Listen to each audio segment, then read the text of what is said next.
बच्चों आपको अर्धवार्षिक परीक्षा में ये प्रश्न आएगा, इसकी पूरी फुल गारंटी मैं लेता हूँ। कक्षा 10वीं हिंदी एमपी बोर्ड अर्धवार्षिक परीक्षा सत्र 2021-2022 काव्य बोध। काव्य बोध से बच्चों आपके 14 अंक के आपके प्रश्न आएंगे। ठीक है, कितने नंबर के आपके बनेंगे प्रश्न? 14 नंबर के प्रश्न बनेंगे। तो काव्य बोध में हम यहाँ पर पहला पॉइंट, यहाँ पर पहला टॉपिक यहाँ पर हम पढ़ेंगे।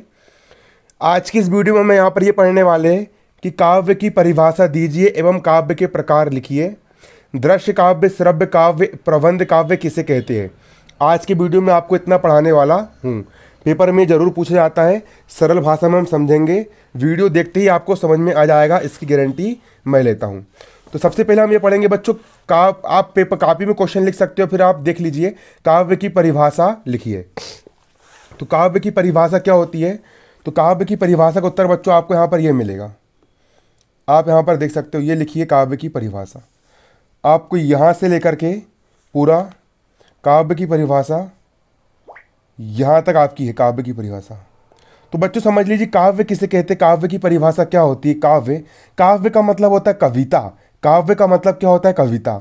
तो आचार्य विश्वनाथ के अनुसार, आचार्य विश्वनाथ ने कहा है रसात्मकम वाक्यम काव्यम।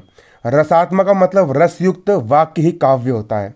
वाक्य किसे कहते हैं? वाक्य तो कुछ भी हो सकता है। मैंने कहा मैं घर जाता हूँ, ये एक वाक्य है, लेकिन इस वाक्य को पढ़ने में रस नहीं आया।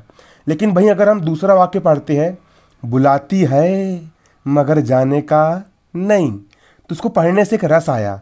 मछली जल की रानी है, जीवन उसका पानी है। तो इसको पढ़ने में एक रस आया। तो ये काव्य है। काव्य यानी कविता है। काव्य, कविता किसे कहते हैं? रसात्मकम वाक्यम काव्यम, है ना। जिस वाक्य को पढ़ने में रस निकले, रस आए, रसयुक्त वाक्य ही काव्य कहलाता है। रसात्मकम वाक्यम काव्यम। कभी कभी विकल्प में पूछ लेता है कि पंडित राज जगन्नाथ के अनुसार काव्य की परिभाषा क्या है। तो आप लिखोगे रसात्मकम वाक्यम काव्यम, अर्थात रसयुक्त वाक्य ही काव्य है, उसी को काव्य कहा जाता है। रसयुक्त वाक्य को ही क्या कहा जाता है? काव्य कहा जाता है। अगला अगला आप देख सकते हो, आचार्य रामचंद्र शुक्ल के अनुसार।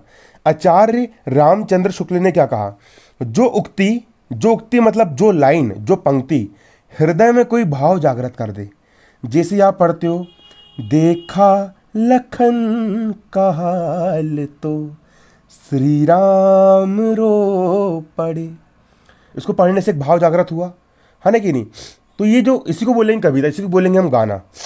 जो उक्ति मतलब जो पंक्ति हृदय में कोई भाव जागृत कर दे, हृदय में कोई भावना, हृदय में कोई भाव जागृत कर दे, या उस प्रस्तुत वस्तु या तथ्य की मार्मिक भावना में लीन कर दे, है ना। जो उक्ति हमारे मन में कोई भाव जागृत कर दे, उसी को हम काव्य कहेंगे, उसी को हम कविता कहेंगे। जो उक्ति हृदय में कोई भाव जागृत कर दे या उस प्रस्तुत वस्तु या तथ्य की मार्मिक भावना में लीन कर दे, उसी को हम काव्य कहते हैं, उसी को हम काव्य कहते हैं। अगला, पंडित राज जगन्नाथ के अनुसार। अब पंडित राज जगन्नाथ ने क्या कहा? रमणीयार्थ प्रतिपादक शब्द काव्यम। रमणीय अर्थ मतलब रमणीय अर्थ, जिसको पढ़ने में मजा आए, का प्रतिपादन करने वाले जो शब्द होते हैं उसी को हम काव्य कहते हैं। रमणीय अर्थ का प्रतिपादन करने वाले शब्द को काव्य कहा जाता है। ठीक है, पंडित राज जगन्नाथ ने क्या कहा? पंडित राज जगन्नाथ ने कहा है रमणीयार्थ प्रतिपादक शब्द काव्यम, मतलब रमणीय अर्थ का प्रतिपादन करने वाले जो है ना, रमणीय अर्थ का प्रतिपादन, जिसको पढ़ने में हमको आनंद आए, हमारा मन रमण करे, हमको मजा आए, उसी को हम कविता कहते हैं, उसी को हम काव्य कहते हैं। इतना आपको लिख देना हो गया। अब काव्य के प्रकार। तो बच्चों काव्य के ना 2 प्रकार होते हैं। आपको मैं बताना चाहता हूँ काव्य के प्रकार, आप समझ लीजिए। जो काव्य होता है बच्चों, उसके प्रकार यहाँ पर आप देख लीजिए। ये हो गया हमारा काव्य। काव्य के बच्चों 2 प्रकार होते हैं। काव्य का पहला प्रकार होता है दृश्य काव्य और दूसरा होता है श्रव्य काव्य। आजकल हम मजा लेने के लिए हम टीवी वगैरह देख लेते हैं, लेकिन प्राचीन समय के लोग कविता सुनते थे। तो जिस काव्य को देखा जाता है, दृश्य मतलब देखा जाता है और सुना जाता है, उसको हम दृश्य काव्य कहेंगे। जैसे कि नाटक चल रहा है, रंगमंच पर नाटक चल रहा है, कलाकार लोग नाटक खेल रहे हैं, नाटक दिखा रहे हैं, तो उसको हम देखते हैं, तो उसको हम कहेंगे दृश्य काव्य। और जिस काव्य को सिर्फ सुना जा सकता है, जैसे कविताएं हो गया, कहानी हो गया, जिसको हम सुन सकते हैं, जो सुना जाता है, उसको हम कहते हैं श्रव्य काव्य। तो दृश्य काव्य के 2 तत्व, दृश्य काव्य भी 2 प्रकार का होता है। पहला होता है बच्चों नाटक और दूसरा होता है एकांकी। जबकि आपका जो श्रव्य काव्य होता है, श्रव्य काव्य, जो काव्य सुना जाता है, ये भी दो प्रकार का होता है। श्रव्य काव्य में पहला होता है प्रबंध काव्य, प्रबंध काव्य, और श्रव्य काव्य का दूसरा होता है मुक्तक काव्य। श्रव्य काव्य जिसको सिर्फ सुनते हैं, देखते नहीं, सिर्फ सुना जाता है, ये भी दो प्रकार का होता है। पहले प्रथम प्रबंध काव्य। प्रबंध काव्य का मतलब होता है जो एक बंधा हुआ होता है, जैसे कि रामचरितमानस एक प्रबंध काव्य है ना। ये एक जिस सीरियल कैसा होता है, अपन टीवी में सीरियल देखते हैं, तो टीवी में सीरियल देखते हैं तो अगर अपन एकदम से बीच का एपिसोड देखेंगे तो अपन को वो समझ में नहीं आएगा, शुरुआत से देखना पड़ता है। तो शुरू की स्टोरी जो रहती है वो लास्ट वाली स्टोरी से बंधी रहती है। जैसे बाहुबली पिक्चर, बाहुबली का जो पार्ट 1 था वो बाहुबली की पार्ट 2 से जुड़ा हुआ था, तो प्रबंध काव्य भी बंधा हुआ रहता है। जैसे रामचरितमानस में लंका कांड जो रहेगा बाल कांड से जुड़ा रहेगा, अयोध्या कांड से जुड़ा रहेगा, इसको पहले बाल कांड पढ़ना पड़ेगा, भगवान राम के बचपन के बारे में जानना पड़ेगा, फिर उनके सुंदर कांड के बारे में जानना पड़ेगा, इस प्रकार से होता है। तो ये बंधा हुआ रहता है प्रबंध काव्य। और मुक्तक काव्य जो रहता है वो बंधा हुआ नहीं रहता है, ये अपने आप में स्वतंत्र रहता है ना कि नहीं। जैसे ये अपने आप में स्वतंत्र, जैसे यूट्यूब के जो कॉमेडी वीडियो होते हैं उनको समझने के लिए कोई दूसरी कहानी हमको पता नहीं होना चाहिए, जरूरी नहीं है ना। तो ये भी अपने आप में मुक्तक काव्य रहते, स्वतंत्र रहते हैं, आप इनको मतलब कहीं से भी पढ़ सकते हो, हाँ, अपने आप में परिपूर्ण होते हैं, लेकिन ये बंधे हुए होते हैं, आगे की स्टोरी पीछे की स्टोरी से बंधी रहती है। अब बच्चों प्रबंध काव्य भी ना आपके दो प्रकार के होते हैं। प्रबंध काव्य में आपका होता है पहला महाकाव्य, पहला होता है महाकाव्य, और दूसरा होता है आपका खंड काव्य, दूसरा होता है आपका खंड काव्य। बच्चों ये जो मैं पढ़ा रहा हूँ ना, ये इससे आपकी अर्धवार्षिक की तैयारी तो हो रही है, साथ में वार्षिक की भी हो रही है, बस इतना बस पढ़ना है आपको। और मुक्तक काव्य बच्चों दो प्रकार का होता है। मुक्तक काव्य में पहला होता है पाठ्य मुक्तक, पाठ्य मुक्तक, पाठ्य मुक्तक का मतलब जिसको पढ़ा जाता है, कहानी वगैरह, और दूसरा होता है गे मुक्तक, गे मुक्तक मतलब जिसको गाया जाता है, गे मुक्तक, गे मुक्तक, ठीक है। ये होता है आपका काव्य होता है दो प्रकार का, दृश्य काव्य और श्रव्य काव्य। दृश्य काव्य के दो प्रकार होते हैं, नाटक और एकांकी। श्रव्य काव्य के दो प्रकार होते हैं, पाठ प्रबंध काव्य और मुक्तक काव्य। प्रबंध काव्य भी दो प्रकार का होता है, महाकाव्य और खंड काव्य। और मुक्तक काव्य भी दो प्रकार का होता है, पाठ्य मुक्तक और गय मुक्तक। तो ये हो गया बच्चों आपके काव्य के प्रकार। अब यहाँ पर हम 3 परिभाषाएं और जानेंगे। पहली परिभाषा यहाँ पर हम जानेंगे, आप यहाँ पर देख सकते हो कि दृश्य काव्य किसे कहते हैं, श्रव्य काव्य किसे कहते हैं और प्रबंध काव्य किसे कहते हैं। तो चलिए बच्चों पहले हम समझेंगे दृश्य काव्य, श्रव्य काव्य किसे कहा जाता है।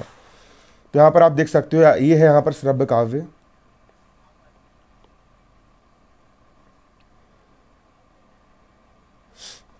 ये लिखा है श्रव्य काव्य, आप यहाँ पर देख सकते हो।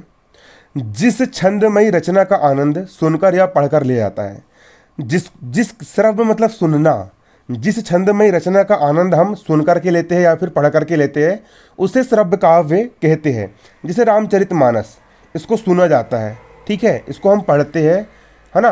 तो जिस छंदमयी रचना का आनंद सुन करके या पढ़ करके लिया जाता है उसको श्रव्य काव्य कहते हैं। और दृश्य काव्य, आप दृश्य काव्य देख सकते हो, दृश्य काव्य यहाँ पर आप देख सकते हो, जिस रचना का आनंद देखकर, सुनकर और पढ़कर ले जाता है उसको दृश्य काव्य कहते हैं। जैसे दृश्य काव्य, जैसे चंद्रगुप्त का नाटक, है ना, चंद्रगुप्त नाटक, दृश्य काव्य के अंतर्गत नाटक वाली रचनाएं आती, नाटक, एकांकी, गीति नाट्य आदि काव्य आते हैं, जिसको देख करके जिसका आनंद, जिस काव्य का आनंद, इसको आप ऐसा भी लिख सकते हो शॉर्टकट भाषा में, जिस काव्य का आनंद देख कर लिया जाता है, देखकर, सुनकर और पढ़कर लिया जाता है, उसे दृश्य काव्य कहते हैं। अब श्रव्य काव्य दो प्रकार के होते हैं, मैंने आपको भी समझाया। श्रव्य काव्य के दो प्रकार होते हैं, पहला होता है प्रबंध काव्य या मुक्तक काव्य, और मुक्तक काव्य को निर्बंध काव्य भी कहा जाता है। तो आपका अगला क्वेश्चन है बच्चों, प्रबंध काव्य किसे कहते हैं, इसके प्रकार बताइए। तो आप क्वेश्चन लिख लीजिए, प्रबंध काव्य किसे कहते हैं, इसके प्रकार बताइए।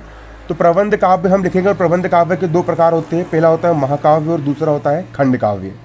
तो प्रबंध काव्य यहाँ पर हम समझेंगे, बस ये लास्ट परिभाषा आपको इतना बस बताऊंगा मैं आज की वीडियो में। प्रबंध काव्य समझ लीजिए, है ना, प्रबंध काव्य क्या होता है। तो आप देख सकते हो, इसको आप स्क्रीनशॉट ले लीजिए, फिर आप इसको लिख लीजिए, प्रबंध काव्य। आप देखिए ना, प्रबंध काव्य क्या होता है। प्रबंध काव्य श्रव्य काव्य का एक प्रमुख भेद है, भेद मतलब प्रकार है। प्रबंध काव्य किसका प्रकार है, श्रव्य काव्य का एक प्रकार है।